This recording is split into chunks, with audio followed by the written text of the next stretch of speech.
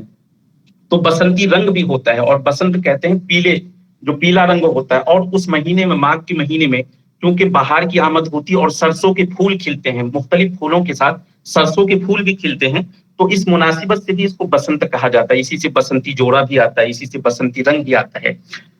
اور یہ اصل سنسکرت کا لفظ ہے، وسنت سے یہ جب اردو میں استعمال ہوتا ہے تو یہ بسنت بولا جاتا ہے۔ اب دیکھیے یہ تہوار، اس تہوار کا تعلق ایک طرح سے دیکھیں تو کئی بہت ہی اہم لوگوں نے یہ کہا کہ اس میں سرسوتی کی پوجا بھی کی جاتی ہے، لیکن اس کا پوجا بعد میں اس میں شامل ہوا ہے۔ پہلے لوگ صرف جشن منایا کرتے تھے کہ بہار کی آمد ہے، اس حوالے سے لوگ جشن مناتے تھے، پتنگ بازی بھی اس میں بعد میں جڑی ہے۔ اب مومن خان مومن کا شعر دیکھیے اس حوالے کو کس طریقے سے پیش کر رہے ہیں۔ وہاں تو ہے زرد پوش، یہاں میں ہوں زرد رنگ، وہاں تو ہے زرد پوش، یہاں میں ہوں زرد رنگ، وہاں تیرے گھر بسنت یا میرے گھر بسنت۔ اب دیکھیں بسنت اور زرد رنگ ایک طرح سے بیماری کی بھی علامت ہوتی ہے، جس کو جونڈس بھی کہتے ہیں، اور انسان جب عشق میں مبتلا ہوتا ہے تو اس کے چہرے پر زردی آ جاتی ہے، گویا کہ وہ لاغری کی علامت ہوتی ہے۔ تو مومن خان مومن یہاں پہ اس طریقے سے دیکھیے بسنت کو کتنے خوبصورت انداز میں، اور یہ غزل کا شعر ہے۔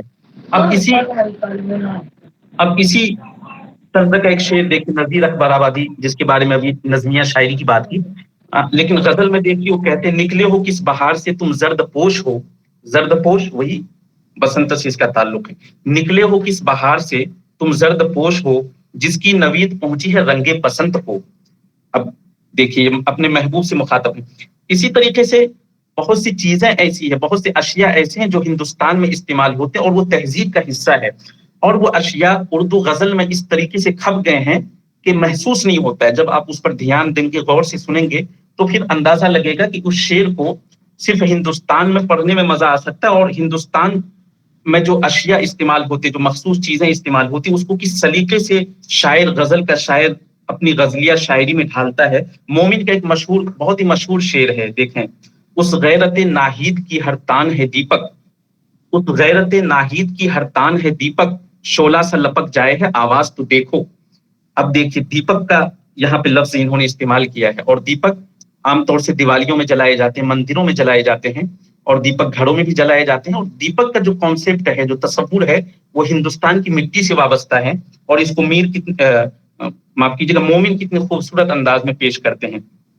اب اکبر الہ آبادی کا ایک شعر دیکھیں، اور کھان پان بھی کیا چیزیں کھائی جاتی ہے، ہر کلچر کا، ہر تہذیب کا الگ الگ کھان پان ہوتا ہے، اور اسی طریقے سے دیکھیں پان یہاں کی کا ایک طرح سے لوگ بہت شوق سے کھاتے ہیں۔ آپ حیدرآباد آئیں، بہار جائیں، بنگال جائیں یا دلی، ہر جگہ یہ کھائے جاتے ہیں، اور پان کا ایک تعلق آپ کو مجرے سے بھی رہا ہے اور لکھنؤ سے بھی رہا ہے۔ خاص طور سے آپ دیکھیں اکبر الہ آبادی کو دیکھیں، کیسی کتنا عمدہ شعر انہوں نے کہا، لگاوٹ کی ادا سے ان کا کہنا پان حاضر ہے، لگاوٹ کی ادا سے ان کا کہنا پان حاضر ہے، قیامت ہے، ستم ہے، دل فدا ہے، جان حاضر ہے۔ اب دیکھیے پان کس طریقے سے اس شعر میں اکبر الہ آبادی نے اس کو کھپایا ہے، اور کتنا مزہ دے رہا ہے، ایسا لگ رہا ہے کہ واقعتاً ہم نے پان کھا لیا، منہ ہماری زبان سرخ ہو گئی۔ اب ایک مشہور شعر دیکھیں داد دہلوی کا، ہم نے پہلے ہی کہا ہے کہ آپ اگر ہندوستانی تہذیب، یہاں کی کلچر، یہاں کے میلے ٹھیلے تہوار، اور بہت سے ایسے پوشاک ہیں جو ہندوستانی تہذیب کا حصہ ہے، لنگی ہے، دھوتی ہے، چلمن ہے، ساڑھی ہے، یہ تمام چیزیں ہندوستانی کلچر کا حصہ ہے۔ اور مسلمانوں میں بھی بہت ساری چیزیں ہندوستانی تہذیب سے آئی، وہ مذہب کا حصہ نہیں ہے۔ بہت سے ایسے لباس ہیں جو ہندوستانی تہذیب سے مسلمانوں کے اندر آ گئے ہیں، یا بہت سی ایسے لباس ہیں جو مسلمانوں سے دوسروں نے اڈاپٹ کر لیے ہیں۔ یہ اصل میں مشترکہ تہذیب کا یہ حصہ ہے، اور اسی کے یہ نمونے ہیں جو ہمیں دیکھنے کو ملتے ہیں۔ اب دیکھیں داد دہلوی کا کتنا مشہور شعر ہے، آپ کا ذہن پہلے کبھی اس طرف گیا ہو۔ خوب پردہ ہے کہ چلمن سے لگے بیٹھے ہیں، خوب پردہ ہے کہ چلمن سے لگے بیٹھے ہیں، صاف چھپتے بھی نہیں، سامنے آتے بھی نہیں. اب دیکھیے چلمن کا کتنی خوبصورتی سے استعمال کیا ہے. ہم نے پہلے بھی کہا ساڑی، لنگی، دھوتی، گھونگھٹ، یہ تمام چیزیں بہت ہی سلیقے سے نظمیہ شاعری میں تو ہوئی ہے، اور غزلیہ شاعری میں اس کا استعمال دیکھیں. داغ دہلوی کا بھی ہم نے شعر سنایا، اور ایک شعر دیکھیں ایسا ہے کہ اگر میں وہ شعر پڑھ دوں، آپ لوگوں سے پوچھوں کہ بتائیے کس کا ہے، تو شاید اس شاعر کی طرف کسی کا ذہن نہ جائے.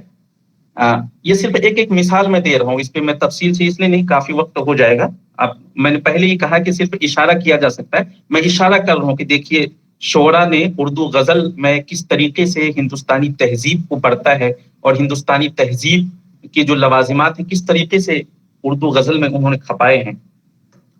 تو ایک شعر ہے میر تقی میر کا. اب اس شعر سے آپ یہ بات بھی ثابت ہوگی جو شمس الرحمان فاروقی صاحب نے کہتے ہیں، میر کو عام طور سے یہ کہا جاتا ہے کہ یہ تو رونے دھونے والا شاعر ہے، اور ان کے یہاں درد ہے، ان کے یہاں آہ ہے، ان کے یہاں غم ہے، ان کے یہاں سوز و گداز ہے، اور قنوتیت ہے، مایوسی ہے. فاروقی صاحب نے، شمس الرحمان فاروقی صاحب نے شعر شور انگیز آپ پڑھیں گے تو بنیاد اس کی اسی پر ہے کہ میر تقی میر کو جیسا شاعر کہا گیا ہے، دراصل ویسے شاعر نہیں ہے.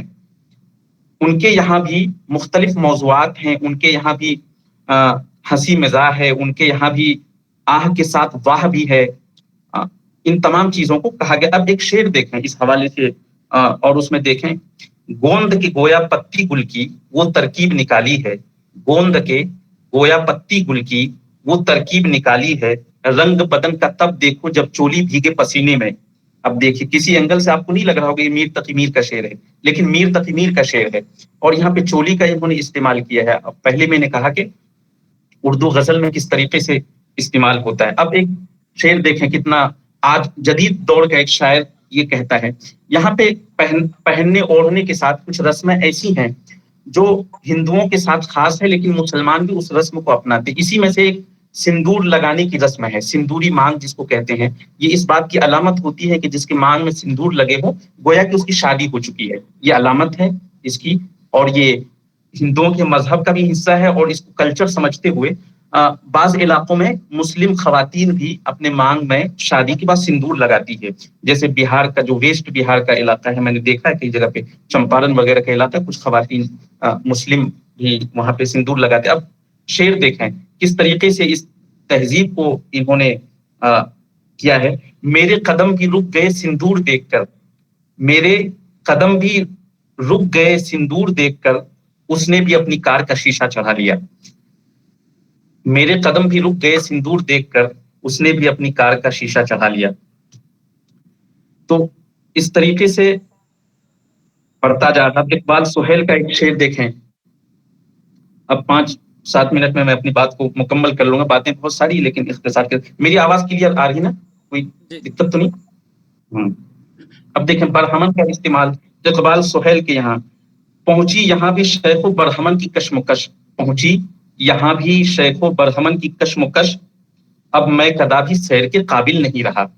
پہلے تو ہم سمجھتے تھے کہ یار یہ مندر و مسجد کے جھگڑے تو مندر و مسجد تک ہی محدود ہیں، مذہب کے جھگڑے، لیکن اب یہ ہے کہ ہم دل بہلانے کے لیے میکدہ پہنچ جایا کرتے تھے، لیکن اب میکدہ پہنچتے تو شیخ و برہمن وہاں بھی پہنچ جاتے ہیں. شیخ، برہمن، وائز کا استعمال جو ہے کہ تنزیہ پہلو میں اردو شاعری کے اندر بہت زیادہ ہوتا ہے. تو یہاں پہ برہمن کا استعمال دیکھیے، برہمن کی وابستگی ہندوستان سے بطور خاص بہت اہم ہے. ایک شعر اور دیکھیں کتنا خوبصورت شعر ہے اس میں. ابرو کو جان کعبہ مسلمہ پڑھے نماز، ابرو کو جان کعبہ مسلمہ پڑھے نماز، کالی کے دھیان میں بھی جپیں ہندو نام زلف، کالی کے دھیان میں بھی جپیں ہندو نام زلف. تو اردو شاعری میں بہت سے جو ہندو دھرم کے اہم شخصیات ہیں، جیسے میں نے ابھی کہا کہ رام جی ہیں، اسی میں کالی ایک دیوی ہے جس کی پوجا ہوا کرتی ہے بطور خاص. بنگال وغیرہ میں اور بھی بہت سے علاقوں میں ان کی ایک دیوتا ہے کالی. اب شاعر دیکھیں کتنی اچھی بات کر، ابرو کو جان کعبہ مسلمہ پڑھے نماز. یہ جو ابرو ہوتا ہے یہ بھی سیاہ ہوتا ہے، اور کعبہ کا جو غلاف ہوتا ہے وہ بھی سیاہ ہوتا ہے. اب مسلمان کیا کر رہے ہیں؟ ابرو کو دیکھ کر وہ نماز پڑھ رہے ہیں، کعبے سے ان کو گویا کہ کوئی مطلب نہیں ہے. اور ہندو کیا کر رہے ہیں؟ کالی کے دھیان میں جپیں ہندو نام زلف. کالی